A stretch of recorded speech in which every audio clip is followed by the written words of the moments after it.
মন খুলে সবাইকে সব কথা বলে দিলে মানুষ অনেক সময় তাকে সরলতা নয়, বরং ব্যক্তিত্বের অভাব মনে করে। তারা এটা বুঝতে চায় না যে আপনি কতটা গভীর বিশ্বাস আর আপন বোধ থেকে কথাগুলো বলেছিলেন। আর সেই সরল মানসিকতাকেই মানুষ আপনাকে দুর্বল ভেবে অবহেলা করছে।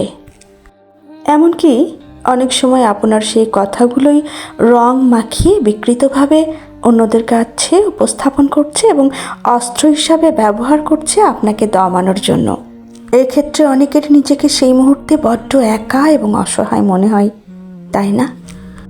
আর সেই মুহূর্তেই মানুষ কিন্তু নিজেকে শক্ত করে তোলে।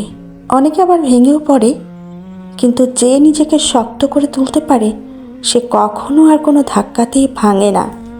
মনে রাখবেন, আপনাকে ভাঙার মানুষ পৃথিবীতে অনেক আছে, কিন্তু আপনাকে জুড়ে দেবার মানুষ আপনি একটিও পাবেন না।